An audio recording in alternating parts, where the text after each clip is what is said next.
আজি বেটালৈ বৰ্তাকে KFC পৰা এয়া চিকেন লৈ আহিছিল।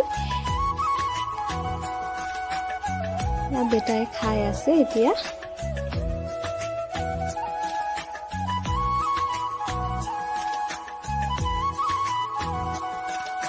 এয়া আমিও চাহ খাই লৈছোঁ গধূলি সময়ত।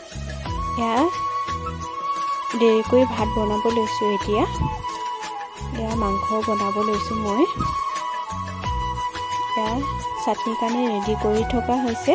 এয়া আম আৰু পদিনা বনোৱা হ'ব। এয়া মই মাংসখিনি বনাই আছোঁ।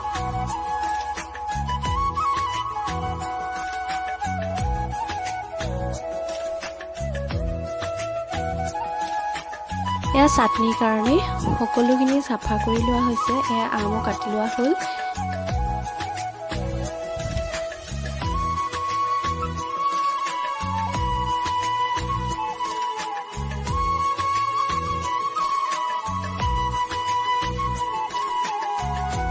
এয়া হৈ গ'ল চাটনি পিছা। এয়া মাংস ৰন্ধা হৈ গ'ল। চবটো হৈ গ'ল আৰু ইয়াত দালি তেল মাৰি দিলোঁ। এয়া সকলোকে খাবলৈ দিছোঁ। আজি ভিডিঅ'টো ইমানেই।